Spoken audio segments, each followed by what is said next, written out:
Hi class. I'd like to apologize in advance. I'm sick, so this may not be the greatest. Um, so today we're talking about white privilege, and it's a topic that could probably be discussed for much longer than the 7 minute time frame we're allotted. Um, and it was a tough subject for me because I hate to use race as a crutch, but the reality is sometimes race can hinder you in everyday life. I recently took an African American history class.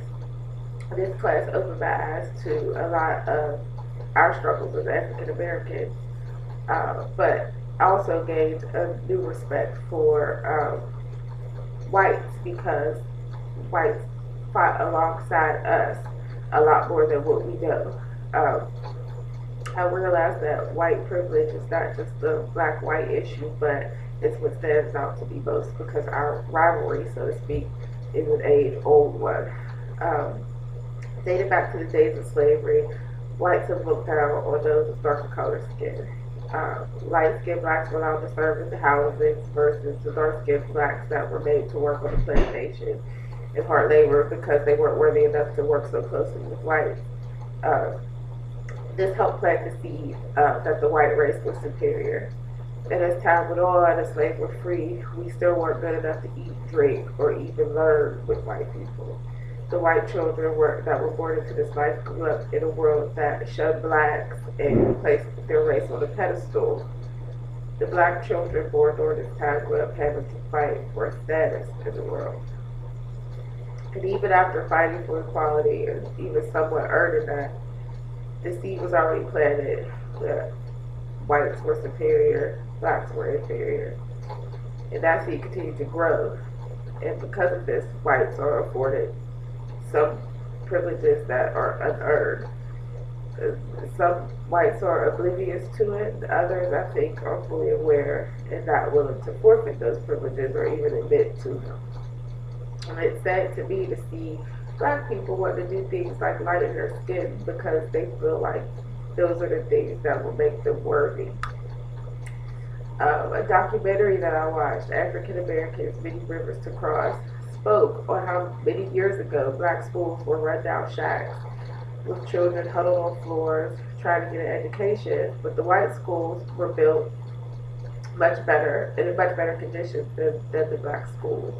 And I think this holds true today, where you see schools that are in the inner city and lower income neighborhoods. They are lacking things like books and general school supplies, but you can travel to an upper class neighborhood and see something completely different.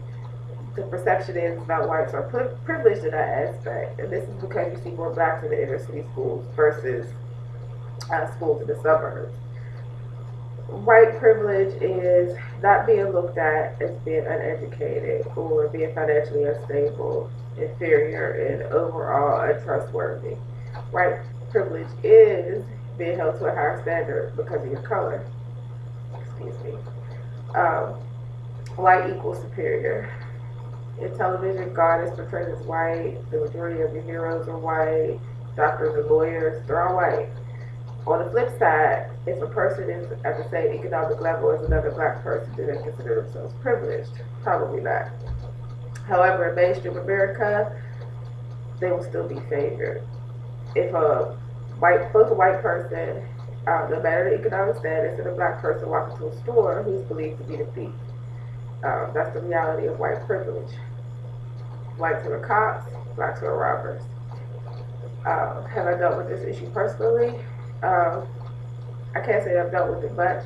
However, recently I've had to deal with it a lot in my position. My counterpart, white person, leveled to death. I've been in my position for 3 years. He's been in his position for 3 months, and we both are kind of one of the same. We should have the answers to questions um, the same way.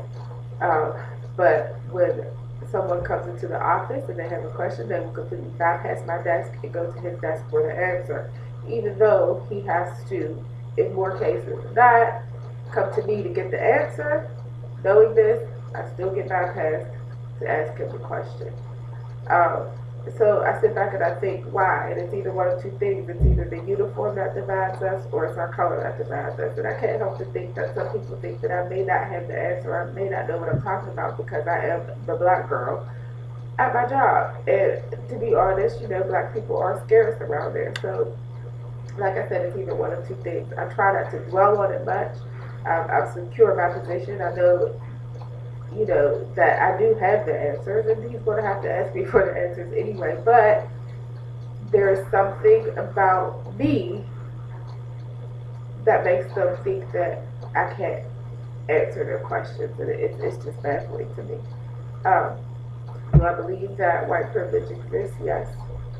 And I think that it will continue to exist until everyone is treated equally. That won't happen until whites realize the position that they hold and stop being in the down. It won't happen until black people stop assassinating their character by living up to the stereotypes that plague us as a race. Um, Education is the key to it all. I think the more we educate ourselves, the more we can teach and we can share with other people. The more we teach, the more our next generation will be educated and will be aware of who they are and what their worth is, no matter their color. This is necessary in order for us to stay unified as a human race in society instead of being divided by color. Thank you all for listening.